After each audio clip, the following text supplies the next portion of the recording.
Good morning. Another walk in the woods. Halfway done, and I'm surprised at the kind of stuff that pops into my mind as I'm walking along in my daily walk in the woods. I mean, my gosh. Oh, what a potpourri. Huh. First thing I started thinking about was we tried last week to get together to resume worship at our church, and found out that Waukesha County, where our church is located, is a red zone, and could only have outside meetings of 10 or less people, socially distanced and masked. So wow.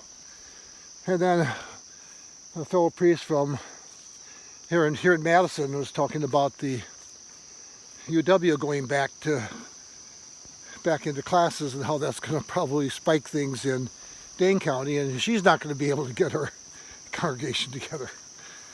So what strange things. I mean, we're all linked together, aren't we? My gosh, so many ways. And then I was thinking of the current issue of National Geographic, and wow, is that something? It talks about the pandemics and the history of this thing. Communities and the plague that were left with only a quarter of their people left. The entire towns and villages just wiped out. Wow, what was that like?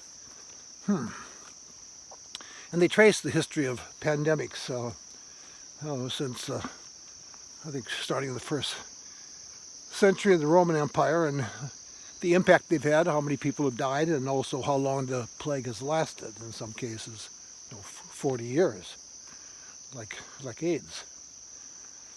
But we were able to adjust, and human civilization wasn't wiped out. We were able to move forward, and praise be. So I was thinking of that, and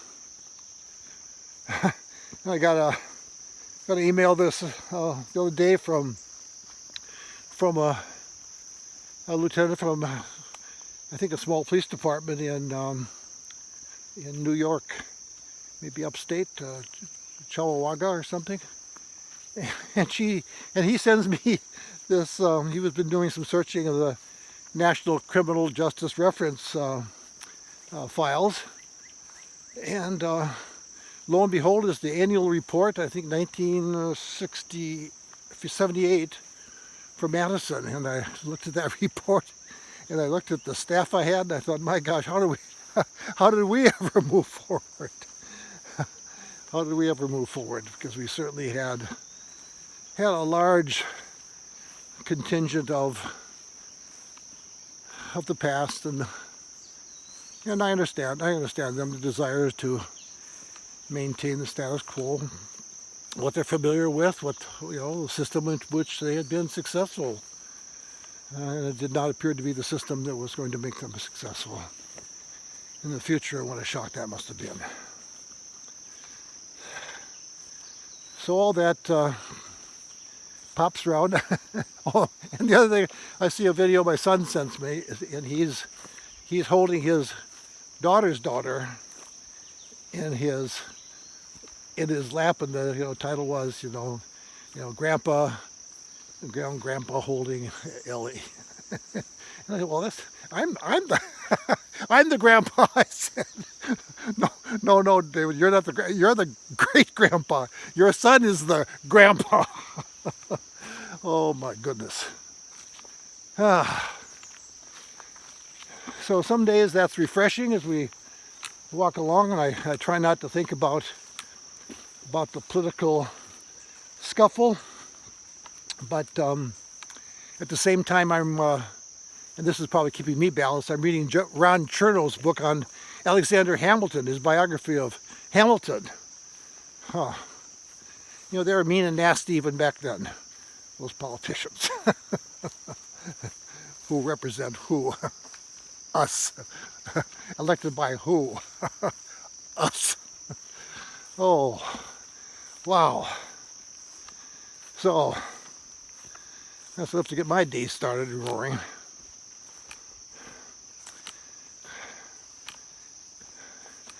There's been some recent articles in the New York Times about resilience, one of which was comparing what happened in Katrina in New Orleans, and that resilience that took. Interesting article.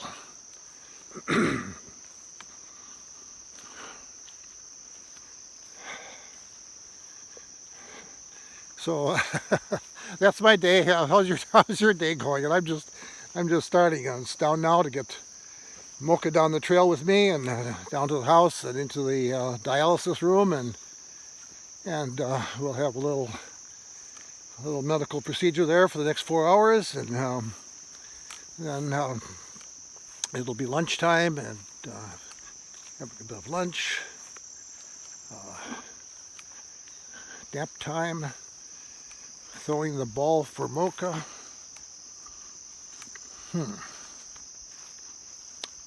Well, hope you have an exciting and thoughtful day as I am having, and have faith, and let's just remember to care for one another. That's how we're going to meet this virus. We realize that we're all interlinked in so many ways. So, have a great day. God bless you.